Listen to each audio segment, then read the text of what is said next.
সুপ্রিয় দর্শক, আমি মোর্শেদুল ইসলাম স্বাগত জানাচ্ছি সম্পাদকীয়তে। আমাদের আজকের আলোচনার বিষয় 21শে আগস্ট রাষ্ট্রীয় সন্ত্রাসের নগ্ন প্রকাশ। আর এ নিয়ে আমাদের সাথে আজকে আলোচনার জন্য উপস্থিত রয়েছেন অ্যাডভোকেট সম রেজাউল করিম, সাবেক সম্পাদক, সুপ্রিম কোর্ট আইনজীবী সমিতি, মেজর জেনারেল অবসরপ্রাপ্ত আব্দুর রশিদ, নিরাপত্তা বিশ্লেষক, এবং শেখ রইসুল আলম ময়না, কার্যকরী সদস্য, মহানগর আওয়ামী লীগ এবং সেদিনকার ঘটনার একজন প্রত্যক্ষদর্শী। প্রিয় দর্শক, আপনাদের বলে দিই, আপনারাও ইচ্ছে করলে আমাদের সাথে সরাসরি এই আলোচনায় অংশ নিতে পারেন। আমাদেরকে ফোন করতে পারবেন, যেই নাম্বারগুলো টেলিভিশনের পর্দায় দেখা যাবে সেই নাম্বারে। এছাড়া আপনারা ফেসবুক অথবা SMS এর মাধ্যমেও আপনাদের মন্তব্য পাঠাতে পারেন। তা আমরা আলোচনায় যাবার আগে একটু দেখে নেব এই মুহূর্তের সর্বশেষ শিরোনামগুলো। 21শে আগস্ট গ্রেনেড হামলায় নিহতদের প্রতি প্রধানমন্ত্রীর শ্রদ্ধা নিবেদন। বললেন, আওয়ামী লীগকে নিশ্চিহ্ন করার চেষ্টা হয়েছিল সেদিন।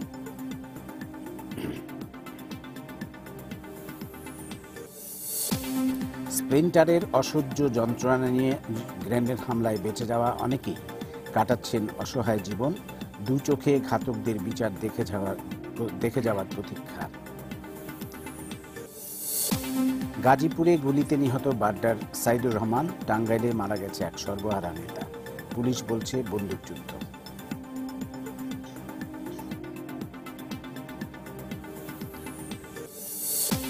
রাজধানীতে জমে থাকা বৃষ্টির পানিতে ডুবে এক শিশুর মৃত্যু। ফেনীতে বন্যা নিয়ন্ত্রণ বাঁধ ভেঙে প্লাবিত 37টি গ্রাম।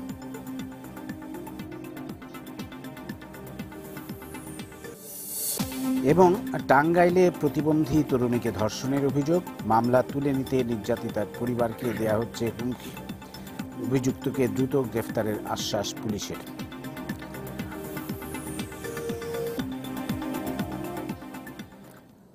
আমরা এখন চলে আসবো সরাসরি আমাদের আজকের আলোচনায়। সেই ভয়াবহ 21শে আগস্ট 2004 সালের এই দিনে আওয়ামী লীগের যে সমাবেশ হচ্ছিল বঙ্গবন্ধু এভিনিউতে, সেখানে গ্রেনেড হামলা চালানো হয় এবং সেই গ্রেনেড হামলায় 24 জন নিহত হন এবং অলৌকিকভাবে শেখ হাসিনা, বর্তমান প্রধানমন্ত্রী, তিনি বেঁচে যান। এবং সেই গ্রেনেড হামলাটি চালানো হয়েছিল, পরবর্তীকালে যেটা বেরিয়ে এসছে যে এর মধ্যে রাষ্ট্রীয় পৃষ্ঠপোষকতা ছিল এবং হামলাকারীদের পালিয়ে যেতে সাহায্য করা হয়েছিল রাষ্ট্রীয় নিরাপত্তা দিয়ে এক ধরনের, এবং পরবর্তীকালে আলামত নষ্ট করে ফেলা হয়েছিল। তদন্ত ভিন্ন খাতে প্রবাহিত করার চেষ্টা করা হয়েছিল, সাজানো হয়েছিল জজ মিয়া নাটক, আমরা সবই জানি। পরবর্তীকালে তত্ত্বাবধায়ক সরকার ক্ষমতায় আসার পর এটির পুনঃতদন্ত হয় এবং দোষীদের চেহারা ক্রমে উন্মোচিত হতে থাকে এবং আওয়ামী লীগ সরকার ক্ষমতায় আসার পর অধিকতর তদন্ত জানার সাথে আরও মহারথীরা জড়িত। সেই বিষয়গুলো নিয়ে আমরা আলোচনা করব, কিন্তু প্রথমেই আমি যাব শেখ রইসুল আলম ময়না, আপনার কাছে। আপনি সেদিনকার ঘটনার একজন প্রত্যক্ষদর্শী, একেবারে কাছ থেকে আপনি ঘটনা দেখেছেন এবং আপনি অত্যন্ত গুরুতরভাবে আহত হয়েছিলেন কোনো রকমে। আপনিও বলা যেতে পারে অলৌকিকভাবে বেঁচে গিয়েছেন সেদিন। তো আপনার কাছ থেকে একটু জানতে চাইব সেদিনকার ঘটনাটি। সেদিন মূলত আমাদের সমাবেশটা ছিল সন্ত্রাসবিরোধী সমাবেশ না, সন্ত্রাসবিরোধী মিছিল ছিল। ওদিন আমাদের র্যালি ছিল, মিছিল ছিল, কোনো সমাবেশ ছিল না। তা মিছিলটা উদ্বোধন করবেন তৎকালীন বিরোধী দলের নেত্রী, এখনকার বর্তমান প্রধানমন্ত্রী, আমার প্রাণপ্রিয় নেত্রী, জননেত্রী শেখ হাসিনা। আশ্চর্যর ব্যাপার ছিল সেদিন, দেখার মতন ব্যাপার ছিল একটা আমার কাছে, যেটা এখনো মাঝে মাঝে মনে হয় যে আমার দীর্ঘ জীবনে আমি ছোট থেকে দেখে আসছি মিছিল মিটিং, শহরে জন্ম, ঢাকা শহরে জন্ম, মিছিল মিটিং পারতে কোনোটা বাদ দেয়নি। কিন্তু সেদিন মিছিলে এই সমাবেশে এমন কোনো নেতা নাই যে উপস্থিত হন নাই। সেদিন প্রচুর নেতা, কেন্দ্রীয় নেতা, বর্ষিয়ান নেতা, যারা মানে মোটামুটি নেতা, আমার দৃষ্টিতে প্রচুর নেতা সেদিন ঢাকা শহরে যারা ছিলেন তারা কোন মনে হয় কেউ বাসায় ছিলেন না, ওখানে ছিলেন। আমরা ঢাকা মহানগর আওয়ামী লীগের আমরা প্রথমে ট্রাকের উপরে ছিলাম। তা যে কথাটা বললাম, অনেক নেতা, আমরা স্বাভাবিকভাবেই কেন্দ্রীয় নেতাদের ওনাদেরকে জায়গা ছেড়ে দিয়ে আমরা নিচে চলে আসছি। আর ওই দিন জলিল ভাই অনেক আগে চলে আসছেন, ওই দিন 2টা-2:30টার দিকে চলে আসছেন। আমরা নিচে আসছি, আমি নিচে ট্রাক, আমাদের ট্রাকের ইয়েটা ছিল, মঞ্চটা ছিল ট্রাকের। ট্রাকের মঞ্চ সাধারণত সামনে তো মাথা, আর দুই সাইডে 3টা ডালা থাকে দুই সাইড, আর লেজের দিকে ডালাটা। তো দুই সাইডে ডালা উঠানো, লেজের দিকে ডালাটা নামানো, ওইখানে মাইকটা স্ট্যান্ডটা বসানো। আর এটা ট্রাকটা যদি আমার সামনের দিকে মাথা দেয় তাহলে লেজটা, মাইকটা স্ট্যান্ডটা ছিল বাম সাইডে, আর ডান সাইডে আমাদের একটা সিঁড়ি তৈরি করা আছে কাঠের, ওই ট্রাকে ওঠার জন্য। ওই ট্রাকের কোনো সমাবেশ হলে আমরা সিঁড়িটাকে ব্যবহার করি, অফিস থেকে বের করে নেই। তো আমরা পরে সিঁড়ি, এত চাপ ছিল সিঁড়িতেও জায়গা পাইনি। পরে আমরা ট্রাকের সামনে একদম, মানে নেত্রীর সামনাসামনি, মাইক স্ট্যান্ডের সামনাসামনি আমরা বেশ কয়েকজন আমার কলিগ, বন্ধু বান্ধব, আমরা যারা নগরের, আমরা 3জন, আমরা সাধারণত মিছিলে যাই, ঢাকা মহানগর আওয়ামী লীগ, আমরা মিছিলে চলে যাই। তো সেদিন আমরা, আমার সঙ্গে ছিল বজলু, আমাদের সাংগঠনিক, নগরের সাংগঠনিক সম্পাদক, নিজামুদ্দিন ছিল, নাজিমুদ্দিন ছিল। তো আমরা বললাম যে সবসময় মিছিলে যাই, আজকে মিছিলে যাবো না, আজকে আপার সামনে থাকি, আপার সামনে থাকি। তো এবার আমরা ওখানে রয়ে গেলাম। আপা আসলেন, বক্তৃতা আরম্ভ করলেন। তা আমরা সবসময় শুনে এসেছি এর মধ্যে যে কয়টা সন্ত্রাসী ঘটনা ঘটেছে সেগুলি কিন্তু বোম বাস্ট করেছে। তা আমাদের মোটামুটি ধারণা এরকম কিছু সন্ত্রাসী হামলা, বোম বাস্ট করে। গ্রেনেড, এভাবে গ্রেনেড চার্জ হবে, গ্রেনেড হামলা হবে, এটা অন্তত আমার মাথা, আমি কোনদিন কল্পনা চিন্তার মধ্যে, আমার মধ্যে, আমি মুক্তিযুদ্ধ করেছি, আমার মাথার মধ্যে এটা ঢুকে নাই। সেদিন সৃষ্টিকর্তা আল্লাহ তাআলা শেখ হাসিনাকে, আমার নেত্রীকে হাতে বাঁচিয়েছেন। তার কারণ ঘাতকরা কাছে চলে এসেছিল। ওই ট্রাকের দাঁড়ালে একটু ফাঁক করে দাঁড়াতে হয়, এখন ট্রাক বরাবর দাঁড়ানো যায় না।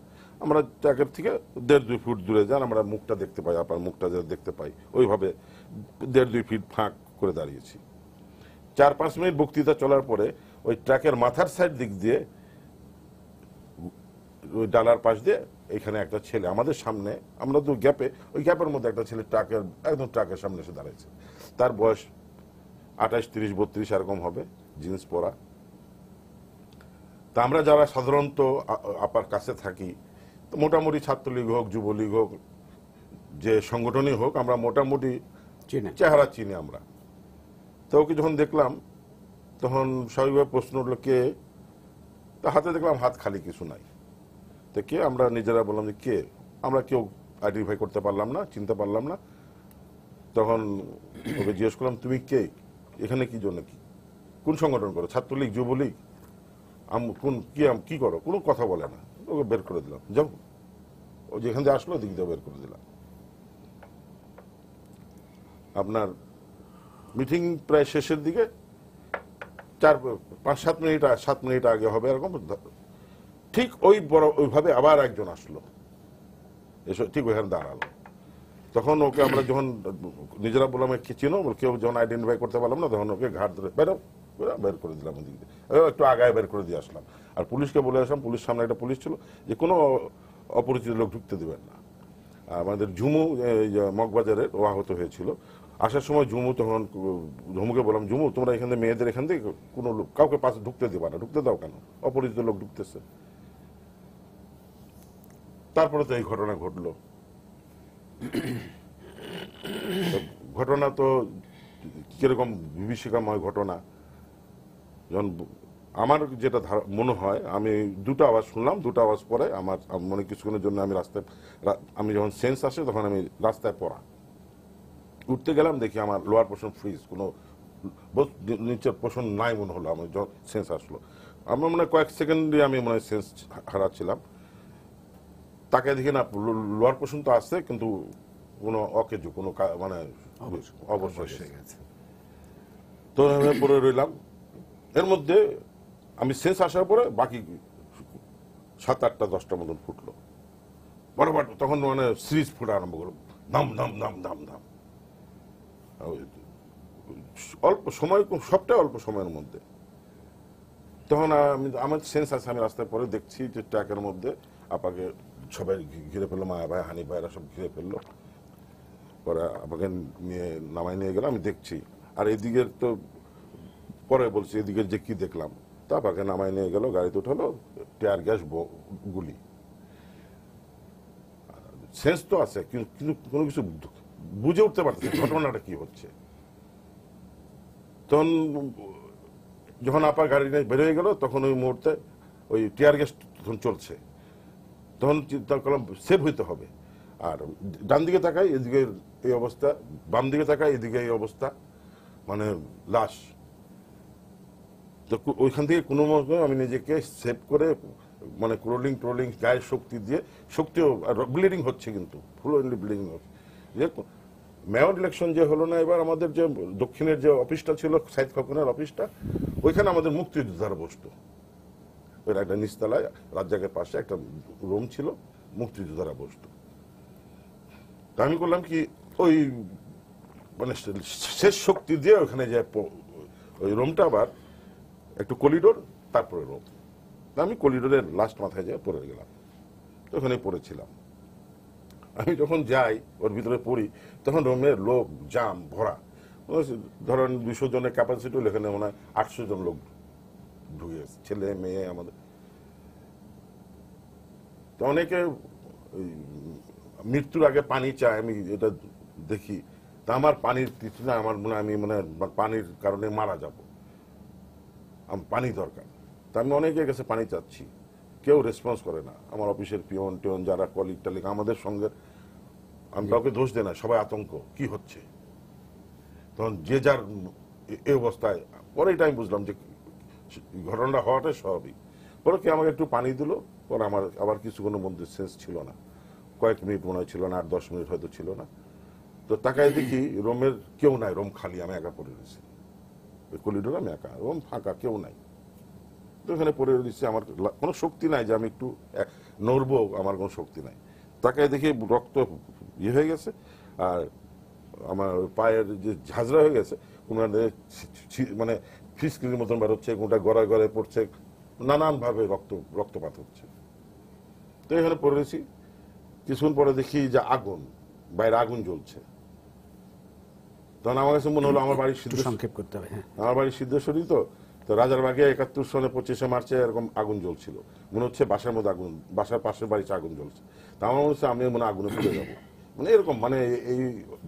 পরে এখান থেকে আমাকে রেস্কিউ হলাম, ওখানে কিছু ছেলে এখান থেকে পাস করছিল, আমি ডাক দিলাম, ওরা আমাকে দেখে, ওরা সংক্ষেপে একদম চলে আসছে, আমি একজন, ওরা আমাকে রেস্কিউ করে সোনালী ব্যাংকে এখানে নিয়ে আসলো। রাস্তাঘাটে কিছু নাই, গাড়ি ঘোড়া কিছু জ্বলছে, কয়েকটা বিল্ডিং জ্বলছে, আর কিছু গাড়ি জ্বলছে, রাস্তা ফাঁকা, পুলিশ ভরা। আমি পুলিশকে বললাম যে আমাকে একটু হসপিটালে পৌঁছায় দেন, কেউ আমাকে রেসপন্স করে না, কিছু করলো না। রাস্তার ওই পার থেকে আরো কয়েকজন ছেলে, এরা আমাকে যারা রেস্কিউ করছে তারা খুব দুর্বল, 2-3 জন। আমার তো শরীরটা, তারা আমার কন্ট্রোল, ওয়েট রাখতে পারতেছে। রিক্সা মানে কিচ্ছু নাই। পরে ওইখান থেকে সোনালী ব্যাংক থেকে একটা রিক্সা ধরে নিয়ে আসলো ওই হকি স্টেডিয়ামে, এখান থেকে, তার আবার চেন নাই। তো ওখানে উঠে ওই রিক্সা ঠেলতে ঠেলতে আমাকে সেক্রেটারি সচিবালয়ের কাছে, জিপিওর সামনে আসার পরে ওখানে একটা রিক্সা নেই, পরে মেডিকেলে নিয়ে আসলো। মেডিকেলের অবস্থা খুব খারাপ দেখে ওখান থেকে আমাকে বললো তুমি এখানে চিকিৎসা হবে না। আমি যখন যাই তখন রাস্তাঘাটেও লাশ পড়া, লোক পড়া, তখন আমি এসে হলি ফ্যামিলিতে চিকিৎসা নিই। ধন্যবাদ। আবার আসবো হয়তো আপনার কাছে। আমি এখন একটু যেতে চাই মেজর জেনারেল আব্দুর রশিদ আপনার কাছে, একজন নিরাপত্তা বিশ্লেষক আপনি। আপনার কি মনে হয় এই যে ঘটনাটি ঘটলো, এত বড় একটি ঘটনা, এটি কি আসলে রাষ্ট্রের সহায়তা ছাড়া, আইন শৃঙ্খলা বাহিনীর সহায়তা ছাড়া, বা একেবারে সর্বপর্যায়ের নির্দেশ ছাড়া এই ধরনের ঘটনা ঘটতে পারে কিনা? এবং ঘটনার পরবর্তীকালে আমরা যেটা জেনেছি, এবং যে গ্রেনেড ব্যবহার করা হয়েছে, আর্চেস গ্রেনেড বলা হচ্ছে, সেই গ্রেনেডটিও খুবই দুষ্প্রাপ্য, এটি সাধারণ মানুষের হাতে পৌঁছানোর কথা না। আপনি এই ব্যাপারটি নিয়ে যদি একটু বলেন। প্রথমে হচ্ছে যে 11 বছরে অনেক তথ্য বাজারে চলে এসেছে। যদি আজকে আপনি প্রশ্ন করতেন ঘটনা ঘটার পরের দিনে, তাহলে এটি প্রশ্নটা যথাযথ ছিল।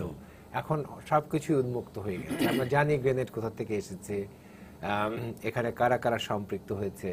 তো সেক্ষেত্রে বলা যায় যে এখানে একটা ত্রিমুখী একটা সমন্বয় আমি দেখতে পেয়েছি। একটা হলো যে এটি একটি রাজনৈতিক সিদ্ধান্ত ছিল, অর্থাৎ সরকারি দলের শীর্ষ পর্যায়ের নেতারা এরকমই একটি সিদ্ধান্ত নিয়েছিলেন যে শেখ হাসিনাকে হত্যা করা এবং আওয়ামী লীগকে নেতৃত্ব শূন্য করা। কেন করা, এটার অনেক কারণ আমরা এর আগেও বর্ণনা করেছি, সেদিকে যাচ্ছি না। এখন যখন এটা করার জন্য তারা যেটা ব্যবহার করলো সেটি হচ্ছে যে একটি জঙ্গি সংগঠনকে ব্যবহার করলো। এই যে জঙ্গি সংগঠন এবং এই টোটাল জিনিসটাকে ঘটনা ঘটানোর জন্য আয়োজনে থাকবে প্রশাসন, এবং তাদেরকে আনা, তাদেরকে সেফ রুটে এক্সিট করানো, এগুলোর দায় দায়িত্বে এবং ঘটনা পরবর্তীতে কিভাবে এটাকে ধামাচাপা দিতে হবে তার পরিকল্পনাটা সুস্পষ্টভাবে ফুটে উঠেছে। ইতিমধ্যে যদি এটা বিচারাধীন বিষয়, তবে বিচারাধীনে ইম্পর্টেন্ট সাক্ষী যারা ছিলেন, যেমন ডিজিএফআই এর ডিজি দিয়েছেন, অন্য যারা সাক্ষী ইম্পর্টেন্ট ছিলেন তারা দিয়েছেন, সেখান থেকে যতটুকু বোঝা যায় পরিকল্পনা কমপ্লিটলি উন্মুক্ত হয়ে এসেছে। এখন সেখানে নিশ্চিতভাবে এটা বলা যায় যে কোনো দেশের গণতান্ত্রিকভাবে সরকারে অধিষ্ঠিত বা রাষ্ট্রযন্ত্রে অধিষ্ঠিত এরকম বিভৎসভাবে রাজনীতিকে মোকাবেলা করবে এটি কখনোই আশা করেননি। যেমন উনি আশা করেননি যে এই সমাবেশে গ্রেনেড ফুটতে পারে, উনি মনে করেছেন যে বোম ফুটতে পারে।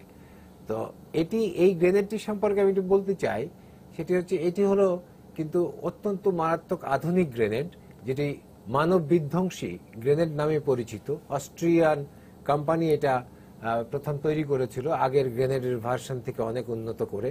এখানে হাজার হাজার শার্পনার, যেটা উনি বললেন ওনার গায়ে লেগেছে, প্লাস্টিকের বডি, তারপরে এটা ধরতে অনেক সুবিধা এবং এটা থ্রো করতেও অনেক সুবিধা, এবং আপনি যখন এটা বহন করছেন তখন যে বিস্ফোরণের কোনো যে রিস্কটা সেটিও কম। এই জন্য এটি আমরা দেখেছি যে ওই ধরনের হুজি বা এরা এটিকে ব্যবহার করেছে, এবং এই গ্রেনেডটা সবচেয়ে বেশি যারা ব্যবহার করেছে আপনার জঙ্গি সংগঠনগুলো, সেগুলো যে পাকিস্তানের লস্করে তৈয়বা, জৈশ-ই মোহাম্মদ, তারপরে হিজবুত মুজাহিদিন, এদের সাথে এই হুজিদের একটা বড় কানেকশন ছিল, এবং ওই সংগঠনের সাথে ওগুলো কিন্তু পৃষ্ঠপোষকতায় চলতো। এখন যেটা বেরিয়ে এসেছে সেটা তাদের গোয়েন্দা বাহিনী আইএসআই এর পৃষ্ঠপোষকতায়। তাহলে এই যে গ্রেনেডের যে চলমানতা, আমরা এই গ্রেনেড দেখেছি ভারতেও অনেকগুলো জায়গাতে তারা ব্যবহার করেছে ওদের জঙ্গিরা। তো এইটিকে যে বাংলাদেশে এসেছে সেটিও এখন বোঝা যাচ্ছে যে তিনজন ওই তাদের নেতার সাথে মৌলানা তাইজউদ্দিন এই গ্রেনেড নিয়ে এসেছিলেন। এই গ্রেনেডের একটা বড় চালান, 41টি চালান সাতক্ষীরাতে ধরা পড়েছিল পরবর্তীতে। এই সব মিলিয়ে বোঝা যায় যে এরা যে চলছিল দেশে, এদের একটা ফ্রিডম অফ মুভমেন্ট ছিল। মানে তারা যে চলছে, তারা এখানে হয়তো নিরাপত্তা বাহিনী চোখ বন্ধ করে আছে, অথবা তাদের কাছে ইশারা ছিল যে এদের চলা তোমরা দেখবা না। তো সেজন্য এটি সম্ভব হয়েছে। তো সেক্ষেত্রে বলা যায় যে এই যে তিনের একটি সমন্বয় এরকম একটা বিভৎস ঘটনা ঘটানোর জন্য, সেটি রাষ্ট্রীয় নিরাপত্তার জন্য হচ্ছে একটা বড় ঝুঁকি। কারণ রাষ্ট্র তো জনগণের, রাষ্ট্র তো কোনো দলের না। তো সেখানে জনগণকে যে রাষ্ট্রযন্ত্র রক্ষা করবে, সেই রাষ্ট্রযন্ত্রই যখন দানবে পরিণত হচ্ছে, তাহলে সেটি হচ্ছে সবচেয়ে বেশি শঙ্কার বিষয়, এবং সেখান থেকে রাষ্ট্রকে মুক্ত করাটাই হচ্ছে বর্তমানে প্রজন্মের চ্যালেঞ্জ। জি, ধন্যবাদ। আবার পরে আসবো আপনার কাছে। আমি অ্যাডভোকেট সমর রেজাউল করিম আপনার কাছে যাইব। একটু আইনগত দিকটাও আমরা একটু আলোচনা করতে চাই। সেটা হচ্ছে এরপর মামলাটি চলছে 11 বছরেও কিন্তু মামলাটি চূড়ান্ত নিষ্পত্তি হয়নি, যদিও আমাদেরকে আশ্বস্ত করা হচ্ছে, আইনমন্ত্রী বলেছেন 6 মাসের মধ্যে হয়তো মামলার নিষ্পত্তি হবে, চূড়ান্ত রায় পাওয়া যাবে ইত্যাদি। তো আপনার কি মনে হয় সব মিলিয়ে কি অবস্থা এখন? আমি রেজাউল ভাইকে একটা প্রশ্ন রাখবো, যে এই 400 জনের সাক্ষীর কি দরকার আছে? আমরা সাক্ষীকে কি এত কমায় আনতে পারি না? দেখুন, আমি শুরুতেই যারা সেদিন নিহত হয়েছিলেন তাদের আত্মার মাগফিরাত কামনা করছি, যারা আহত তাদের প্রতি সমবেদনা জানাচ্ছি, এবং পরম করুণাময় আল্লাহর কাছে শুকরিয়া আদায় করছি যা আল্লাহর অশেষ রহমতে সেদিন মাননীয় প্রধানমন্ত্রী শেখ হাসিনা বেঁচে গেছেন। স্বাভাবিকভাবে বাঁচার কথা না, সেজন্য আমি শুকরিয়া আদায় করছি আল্লাহর কাছে। এইটা হচ্ছে নারকীয় আক্রমণের বর্বরচিত যে অধ্যায়ের যে বিভৎসতা, সেই বিভৎসতা মোর্শেদ ভাই যারা দেখেনি তারা আলোচনা করতে পারবে, বাস্তবতা ফিল করতে পারবে না, উপলব্ধি করতে পারবে না। ওই দিন কিন্তু আমরা সুপ্রিম কোর্টের বেশ কিছু আইনজীবী ওই সন্ত্রাসের বিরুদ্ধে শান্তির সপক্ষে যে মিছিল হওয়ার কথা, সেখানে আমরা অংশগ্রহণ করার উদ্দেশ্যে গিয়েছিলাম। আমরা ওখানে যাওয়ার পরে সঙ্গত কারণে যারা অ্যাক্টিভ পলিটিক্স করেন, ময়না ভাইদের মতো অন্যরা, তারাই সামনে থাকায় আমরা একটু দূরে ছিলাম। সেখানে বসে আমরা অবজার্ভ করছিলাম যে মিছিল শুরু হলে লয়ারও একটা পার্টি সেখানে থাকবে, এই উদ্দেশ্য নিয়ে কিন্তু আমরা আমাদের ওইভাবে ইউনিফর্ম পরে আমাদের সেখানে যাওয়া হয়েছিল। ঘটনা ঘটে যাওয়ার পরের বিভৎসতা আমাদের দেখার সুযোগ হয়েছে। সেই বিভৎসতা কোনো কোনো ক্ষেত্রে মনে হয়েছে যে কোরবানির সময় একটা জায়গায় 10-15টা গরু জবাই করলে যেভাবে রক্তের হোলি খেলা হয়, সেটাও শুধু না, কারু কারু শরীরে মাংসের অংশ পড়ে আছে, কারু পা পড়ে আছে, কারু মাথার অর্ধেক অংশ সেখানে পড়ে আছে। মানে সেই বিভৎসতার যে নারকীয় অধ্যায়টা, এটা কোনোভাবেই বর্ণনা করে আমার মনে হয় ভাষা দিয়ে বোঝানো যাবে না যদি কে না দেখে থাকেন। সেই কথাটা শুরুতে এই কারণে বললাম যে আমি যেভাবে এই বিষয়টাকে দেখেছি সেটা হলো রাষ্ট্রীয় পৃষ্ঠপোষকতা না। আপনি যেটা মোর্শেদ ভাই বলছেন, আমি বিনয়ের সঙ্গে আপনার সঙ্গে এটা অ্যাড করি যে রাষ্ট্রীয় পৃষ্ঠপোষকতা না, সরকার সরাসরি জড়িত ছিল। পৃষ্ঠপোষকতা হলো পৃষ্ঠপোষকতা করলাম, তোমরা কাজ চালিয়ে যাও, এটা কেন না, সরাসরি সরকার জড়িত, রাজনৈতিক সিদ্ধান্ত। এবং এটা ছিল একটি রাজনৈতিক সিদ্ধান্ত। অনেকে বিভিন্ন টেলিভিশন টক শোতে বিভিন্ন জায়গায় বলেন যে এটা একটি দুষ্কৃতকারীদের ঘটনা ছিল, আমরা এর বিচার চাই। এটা তা ছিল না, এটা সুদূর পরাহত পরিকল্পনা ছিল, ত্রিমুখী পরিকল্পনা, যেটা জেনারেল রশিদ বলছেন। সেই পরিকল্পনা বাস্তবায়নের জন্য দেশের বাইরের লোকরা, দেশের ভিতরের একটি পক্ষ এবং দ্বিদেন সরকার সম্মিলিতভাবে এটা করেছিল।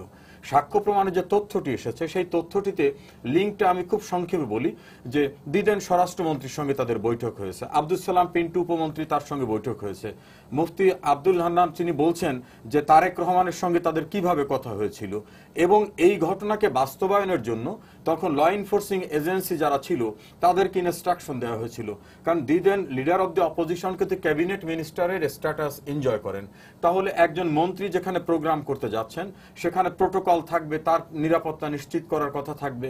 আমি ধরে নিলাম সেই নিরাপত্তা নিশ্চিত করার কথা না। ঘটনা ঘটে যাওয়ার পরে এইভাবে সেখান থেকে যারা ঘটনা ঘটালো তারা একেবারে সেফলি তারা সেখান থেকে চলে যাওয়ার যে ঘটনা, এবং তার পরবর্তীতে এই সমস্ত আলামতগুলোকে ধ্বংস করা কোর্টের পারমিশন ছাড়া, এবং সেখানে কিন্তু অনেকের মৃত্যু হয়েছে যাদের প্রপার ট্রিটমেন্ট হয় না। হসপিটালে যাওয়ার পর ব্লাড ব্যাংক, সেখানে বলা হলো পর্যাপ্ত রক্ত নেই।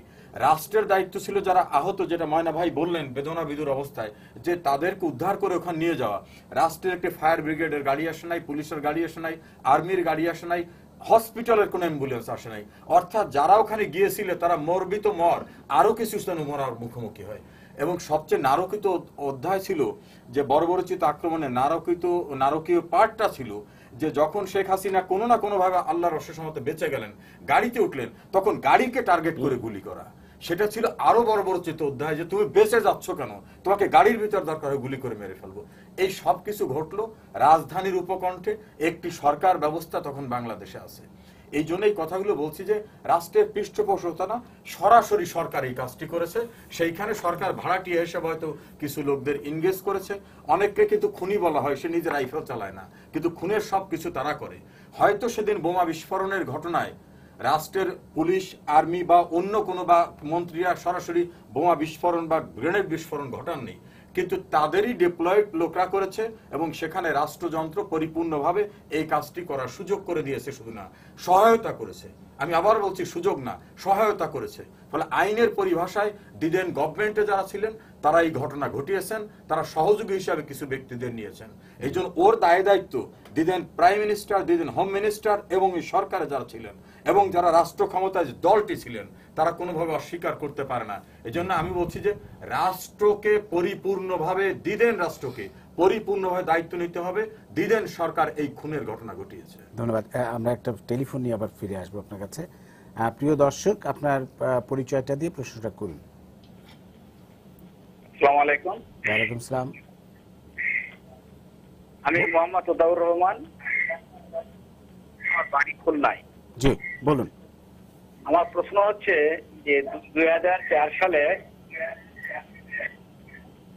21শে আগস্ট যে হামলাটা হচ্ছে, যে নারকীয় তাণ্ডব,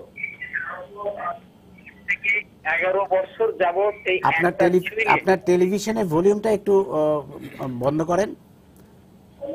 জি বলুন। এই একটা বিষয় নিয়ে 11টি বছর ধরে যেভাবে বিচার বিশ্লেষণ আমরা দেখতেছি, শুনতেছি, বুঝতেছি, কিন্তু পরপর দুইটার আওয়ামী লীগ সরকার যারা অত্যাচারিত তারা ক্ষমতায় থাকার অবস্থায় এর বিচারের রায় এখন পর্যন্ত কেন ঘোষণা করা হচ্ছে না? এই বিষয়ে কি রাষ্ট্রের কোনো দুর্বলতা আছে কিনা, এটা আমার প্রশ্ন। ধন্যবাদ এই ধন্যবাদ। প্রসঙ্গে আমি কেন একটু বলি। বিচার হলো এই না? প্রসঙ্গে আমি একটু বলি। সম্মানিত দর্শক, আপনার উদ্বেগের সঙ্গে আমিও পরিপূর্ণভাবে একমত, কিন্তু কিছু তথ্য আমাদের সকলের জানা দরকার। প্রথম হলো, ওই দিনই কিন্তু থানার দায়িত্ব ছিল আমাদের সিআরপিসির 154 ধারা অনুযায়ী কোনো অপরাধ সংগঠনের খবর আসার সঙ্গে সঙ্গেই থানার যিনি ভারপ্রাপ্ত কর্মকর্তা তিনি বাদী হয়ে মামলা দায়ের করবেন, এটা হচ্ছে আইন। তিনি তো করলেন না, আওয়ামী লীগের একটা ডেলিগেশন গিয়েছিল থানায়, তাদের কাছ থেকে মামলা নেওয়া হলো না। পরের দিন একটা মামলা নেওয়া হলো, থানা যেভাবে লিখতে বললেন ওইভাবে মামলা দিতে বাধ্য করা হলো। এর পরবর্তীতে এটাকে একটা জজ মিয়া কাহিনী করা হলো, একটা ইনোসেন্ট জজ মিয়াকে এনে বলা হলো যে তুমি এই সব ঘটিয়েছো, তুমি স্বীকার করো, তোমার বাড়িতে আমরা টাকা দিয়ে দেবো। জজ মিয়াকে জেলের ভিতর আটকে রেখে মাসিক মাসোহারা দেওয়া হতো। এভাবে কিন্তু মামলার তদন্তটাকে ভিন্ন খাতে প্রবাহিত করা হয়। দ্বিতীয়ভাবে প্রবাহিত করা হয়, বিচার বিভাগীয় তদন্ত কমিশনের নামে বিচারপতি জয়নুল আবেদিনকে একটা কমিশন গঠন করা হয়। তিনি আরব্য রজনীর উপন্যাস যেভাবে রচনা করে সমরেশ মজুমদার বা অন্য কেউ, সেভাবে একটা কাহিনী রচনা করে বললেন যে দুই পাকিস্তানকে যারা ভাগ করতে চেয়েছিল পার্শ্ববর্তী একটা দেশ, তারা এই ঘটনার সঙ্গে জড়িত। এভাবে মানে অসুস্থ হয়ে গেলে কোনো কিছু করে টোরে মানুষ যখন আনব্যালেন্সড হয়ে যায়, সে জাতীয় কেউ কেউ বলে গাঁজাখুরি গল্প, এরকম একটি গল্প রচনা করে মামলার ধারণাকে ভিন্ন খাতে প্রবাহিত করা হলো। এই তদন্ত প্রক্রিয়াকে টোটালি তখন ড্যামেজ করে দেওয়ার জন্য দ্বিদেন 4 দলীয় জোট ব্যবস্থা নিল। যখন কেয়ারটেকার গভর্নমেন্ট আসলেন তখন তারা এটা সিআইডি কে দিলেন। সিআইডি ইনভেস্টিগেশন করতে গিয়ে দেখলেন যে ভয়াবহ ঘটনা, এটা শুধু কয়েকজন ব্যক্তি গ্রেনেডের যারা হামলা করেছে তারা জড়িত না, সরকার জড়িত, দেশের বাইরের লোক জড়িত, এবং গ্রেনেডের উৎস খুঁজতেও তাদের সময় লাগার মতো অবস্থা। ফলে এই তদন্তটার বিপরীত ঘটনাটা ছিল অনেক ব্যাপক, কারণ তখন কিন্তু আলামত নষ্ট করে ফেলা হয়েছে, সাক্ষী সহ অন্যদের খুঁজে পাওয়া যাচ্ছে না। ওই তদন্তের ডেভেলপমেন্ট হতে হতে আবার আওয়ামী লীগ ক্ষমতা আসলো, তখন থার্ড কোর্টের অর্ডারের প্রেক্ষিতে কিন্তু আবার ইনভেস্টিগেশন হলো। তখন যখন সাক্ষীরা আসামিরা নিজেরা স্বীকারোক্তি দিয়ে বলল যে ঘটনা কিন্তু এইভাবে আমাদেরকে দিয়ে ঘটানো হয়েছে, তখন কিন্তু পূর্ণাঙ্গ তদন্ত সম্পন্ন হয়। বিচার প্রক্রিয়া শুরু হওয়ার আগে যে সকল আসামিরা পলাতক তাদের উপস্থিত করার জন্য ওয়ারেন্ট দিতে হয়, মালকুরকি পরোয়ানা দিতে হয়, পত্রিকায় বিজ্ঞাপন দিতে হয়, এই প্রক্রিয়া সময় গেল। এর পরবর্তীতে বিচার আনুষ্ঠানিকভাবে শুরু হলো। বিচার শুরু হওয়ার পরে যে সকল আসামিরা পলাতক তারা কিন্তু মোর্শেদ ভাই কখনোই কোর্টে যায়নি। তাদের পক্ষের আইনজীবীরা গিয়ে বললেন আমাদের আসামি তো বিদেশে রয়েছে, আদালতের পারমিশন নিয়ে বিদেশে গেছে, তার অনুপস্থিতিতে বিচার শুরু করা যাবে না। হইচই শুরু করে প্রতিটি তারিখে বিচারকে স্তম্ভিত করার একটা চেষ্টা করা হলো। যখন ও প্রক্রিয়া ফেল করলেন তখন অন আফটার অ্যানাদার হাইকোর্টে একের পর এক দরখাস্ত দেওয়া হলো। এই দরখাস্তর প্রক্রিয়া হাইকোর্টে কেটে হলো দীর্ঘ সময়। এই জাতীয় প্রতিবন্ধকতা অতিক্রম করে কিন্তু বিচার কার্যক্রম শুরু হলো। ইতোমধ্যে 176 জন সাক্ষীর সাক্ষ্য গ্রহণ করা হয়েছে। তবে রাষ্ট্রেরও কিছু ত্রুটি আমার কাছে মনে হয়েছে, সেটা আমি বলবো। যেটা প্রয়োজনীয় সাক্ষী না এরকম অনেক সাক্ষীকে কিন্তু কোর্টে উপস্থাপন করা হয়েছে। আর এই মামলাটি প্রয়োজন ছিল, আমাদের সংবিধানে বলা হয়েছে গুরুতর অপরাধের বিচার দ্রুত নিষ্পত্তি করতে হবে। ওই দ্রুত নিষ্পত্তির জন্য দ্রুত বিচার ট্রাইব্যুনাল রয়েছে, দ্রুত বিচার এই মামলাটা নেওয়া হলো না। যেটা ময়না ভাই বলছেন যে এই সকল সাক্ষীকে কি প্রয়োজন, আমি তো মনে করি সকল সাক্ষীকে প্রয়োজন না। এটা ডিপেন্ড করে বাদী কতজন সাক্ষীকে আদালতে উপস্থাপন করে তার মামলা প্রমাণ করবেন। এই মামলায় এত সাক্ষী প্রমাণ করার কোনো প্রয়োজনই নাই, যেহেতু আসামিদের স্বীকারোক্তি রয়েছে, আলামত রয়েছে, কেউ ঘটনা স্বীকার করতে পারেন না, সেই জন্য বিচার প্রক্রিয়াটা এত বিলম্বিত হয়েছে। তবে আমার ব্যক্তিগতভাবে বিশ্বাস, একজন আইনজীবী হিসাবে এই মামলাটাকে আমি খুব ক্লোজলি মনিটর করেছি। এই মামলাটাকে যে সাক্ষী এখনো বাকি আছে তাদের সকলকে নেওয়ার দরকার নাই, শুধু ইম্পর্টেন্ট সাক্ষীগুলোকে এক্সামিন করা এবং ডিনোভো ট্রায়াল সিস্টেম, যে একজন সাক্ষী হয়ে যাবে পরের দিন বাকি সাক্ষী হবে, এই প্রক্রিয়ার মধ্য দিয়ে মামলাটা দ্রুত নিষ্পত্তি না করলে হবে কি, এত বড় ঘটনার আসামিরা যদি দীর্ঘসূত্রিতার কারণে কোনো রিলিফ পায় তাহলে অন্যান্য অপরাধীরা উৎসাহ বোধ করবে যে এত বড় ঘটনা ঘটাবার পরেও কিছু হয় না। সেজন্য রাষ্ট্রকে এগিয়ে আসতে হবে দ্রুত এই মামলাটির বিচার নিষ্পত্তি করার জন্য। ধন্যবাদ। আমি ময়না ভাই আপনার কাছে আবার যাবো একটু অল্প সময়ের জন্য। সেটা হচ্ছে যে আমরা দেখেছি যে শেখ হাসিনাকে হত্যার অনেকগুলো চেষ্টা হয়েছে, এ পর্যন্ত 19 বার টার্গেট করা হয়েছে তাকে হত্যার জন্য বিভিন্নভাবে, এবং অলৌকিকভাবে কিন্তু তিনি বেঁচে গেছেন অনেকগুলো পরিকল্পনা থেকেই। এবং একবার আমরা জানি যে শ্রীলঙ্কার সেই ভাড়াটে সন্ত্রাসীদের আত্মঘাতী হামলাকারীদের পর্যন্ত ভাড়া করা হয়েছিল। কিন্তু সেইখান থেকেও বেঁচে গেছেন ওই পথিমধ্যে একটা দুর্ঘটনা ঘটে যাওয়ায়।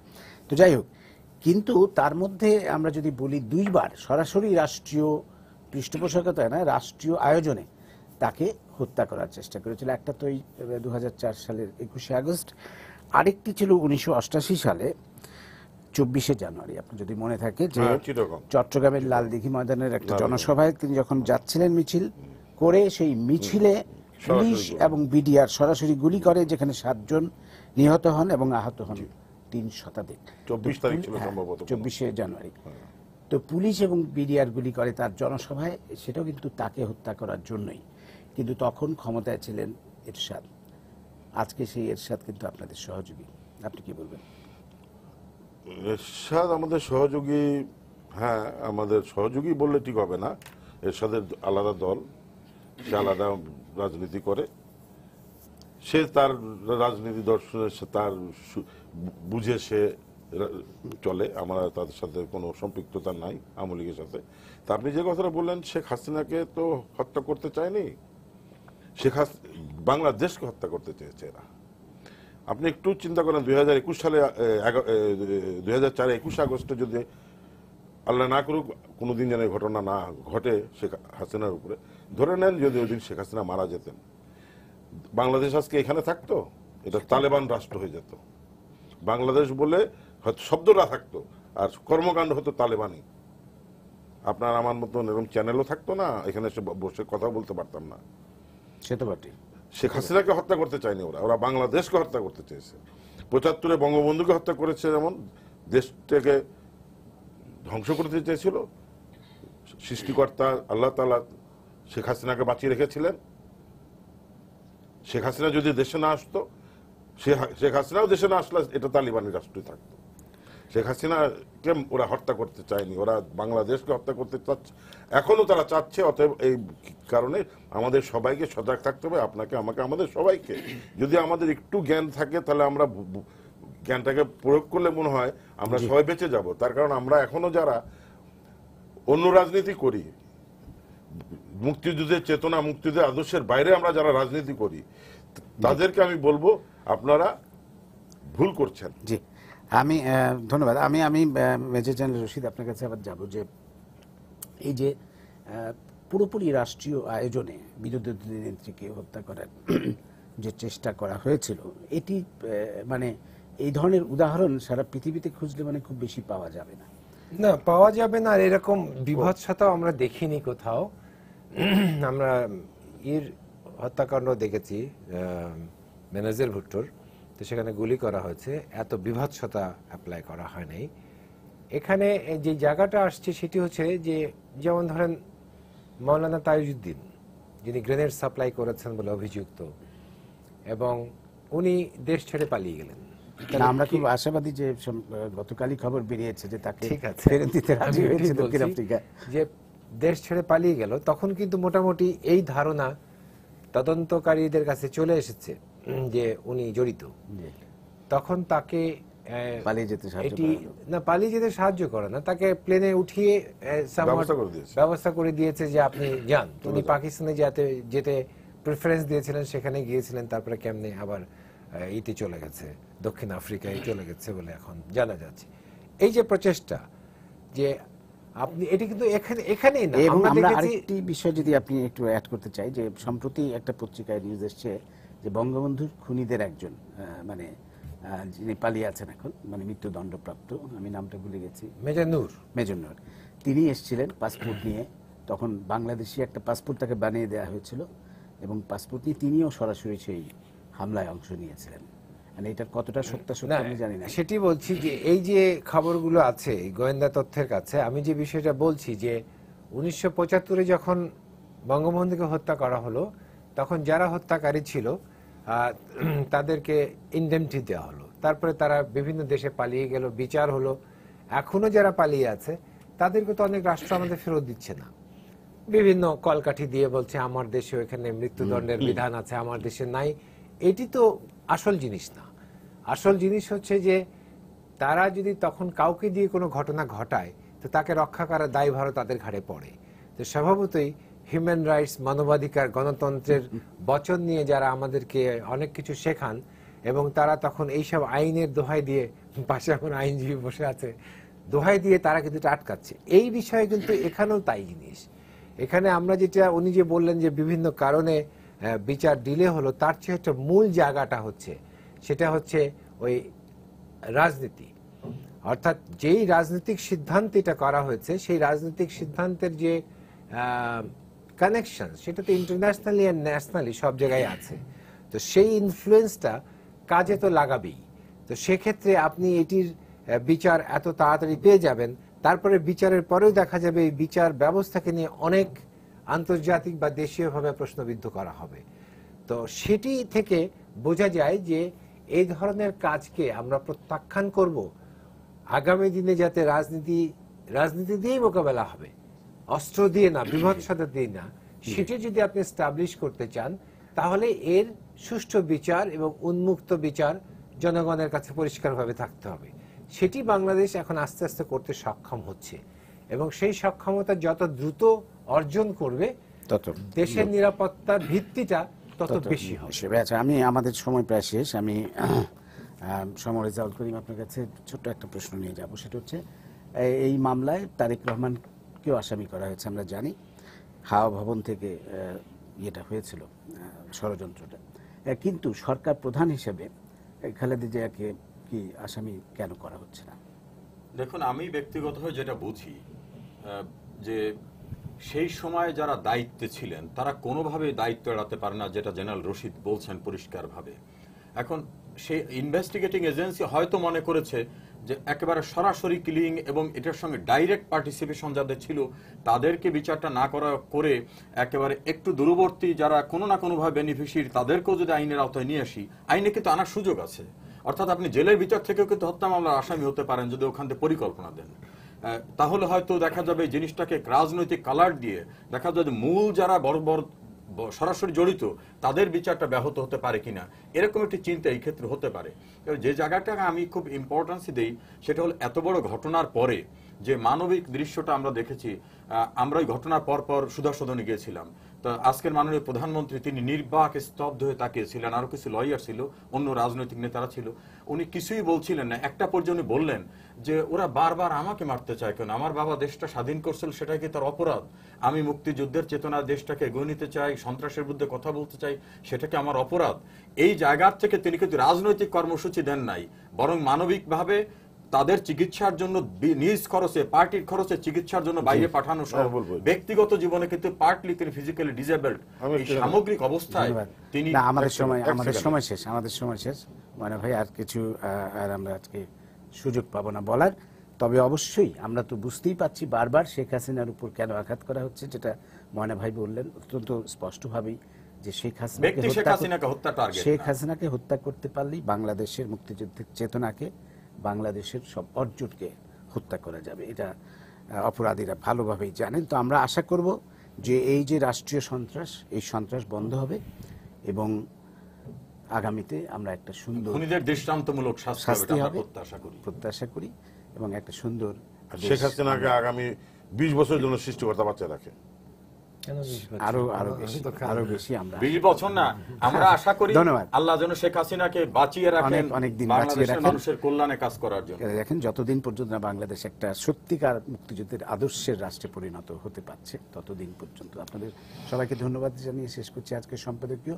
প্রিয় দর্শক, আগামীকাল আবারও দেখা হবে রাত 10টায়। দেখার আমন্ত্রণ রইল। শুভরাত্রি।